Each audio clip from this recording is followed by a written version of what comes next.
So good morning everyone, Ini Solar Shop. So nasa Aurora po tayo ngayon. Masama po ang panahon dito. So ngayon po pakita lang po namin yung setup po namin, that is pre-assembled setup. 12 volts na pre-assemble po. Ito po ay request po ng client natin.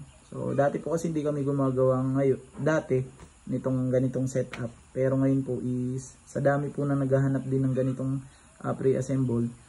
So, gumawa na rin po kami para po sa ating mga gustong mag-avail sa shop po natin. So, syempre, pinaganda po namin yung setup na to. So, pinalinis at quality po yung mga nagamit na materials. So, ito po, meron siyang package, tawag dito component, na 1.2 kW na hybrid off-grid inverter. So, may built-in na to ng 40 amps na charge controller. So, mas compact yung ganitong system. And then, toroidal po pala ito, itong LB Topson na to.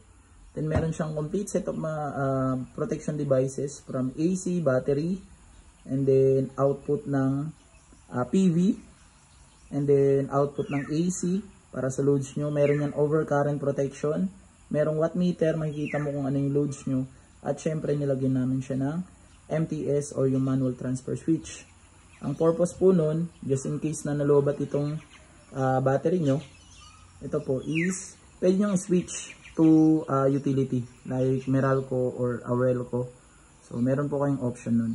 So, pwede rin po kayong mag-request ng ATS or automatic transfer switch para sa setup na to. Pero sa case ni sir is MTS po, kasi may mga loads po siya na nakakalimutan daw na isaksak. So safe na safe po yung system for overload. And then itong MTS, hindi agad napepersa yung system kasi may chance kang magbaba ng mga loads nyo during switching ng solar to utility or utility to solar. So mas mape-prevent yung overloading pag ganun po na naka-MTS ka. Kasi malalaman mo na lobat na yung battery or from utility i-change mo ng solar. So iwas po yung surge dun. So yun po, isang tip lang din po sa mas mapahaba yung system nyo. So yun po, ito pala may ano na siya, plug and play na lang. So ito po yung sa load, sa grid. So just in case na magsiswitch ka na sa grid, yung incoming from Meralco or yung Aurelco nyo, dito nyo ikakabit. And then loads, ito na yung sa loads ng bahay nyo. And then ito yung sa solar panel nyo. So meron din niyang grounding para safe yung system nyo. And then, meron yung LiPo4 battery na 200 Ah 12 volts na C-cell. So, ayun po. Napaganda po ng setup. Pinalinis po. Ready na po siya para sa wall mount. Ito may mga butas na yan. And then, sobrang ganda po ng pagka-finish. So, ng pagkagawa po. Malinis naman po and presentable naman po sa inyo. Yan po. Di naman po nakakayang install sa mga client nyo. And then, ikabit po dun sa wall nyo po. So, po. And then, kasama po niyan is yung solar panel po natin. Ito po yung sample niya. Premium Black 585s na bifacial po. Premium brand. And then, 585 po yan. Pwede rin siyang AE na 580 na German. So, bifacial din po yun. Either sa dalawa po, pwede kayong mamili.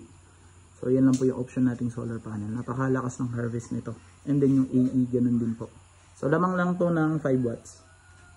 So, ayun po, anong mapapagana nito? Sa case ni sir, ang ide-drive po nitong system na to is yung electric fan nila sa gabi, and then ilaw, and then charging po. So, sa umaga naman, ang loads niya is yung TV niya, and then yung ref niya. So, may maliit siyang ref. So, pinagbubuan niya ng yelo, and then binebenta rin niya po dun sa community. So, pwede rin yung ref niya sa gabi since maliit lang. So, kaya naman po ng system. Basta, maganda po ang charging during umaga. Pero pagka ganito mong makulimlim, so, kailangan din po ng proper management.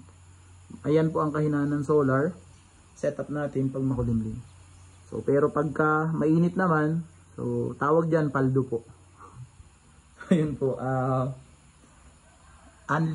kumbaga po sa unlimited based dun sa computed na loads po natin. Hindi po unlimited 1 to sawa, wala pong ganun. So, merong ganun sa mga malalaking setup, pero sa ganitong setup po, kailangan po natin ng proper management po ng loads po natin. So, ayun po, sa mga gustong mag-avail nito, and then gusto po ng malaman yung price, mag-PM lang po kayo. Pwede kayo magpagawa ng iba't ibang setup. May mga naka-line up na po kami for 3 kW system, 1 kW system, for 48 volt system na 6 kW using DAE. So, pwede po kayo mag-request. Pwede rin po namin kayong buuan lang ng ganito. Kayong bahala sa gusto nyong battery. May mga option po tayo na ibibigay sa inyo. Or, kung gusto niyo naman, may nabili na po kayong battery, pwede rin pong ito lang ang bilhin nyo. So, pwede rin pong per set, per materials po yung bilhin nyo sa amin. So, kompleto po na tayo sa shop niyan. Mag-message lang po kayo sa amin. Maraming salamat po, A&E Solar Shop. Magandang araw po.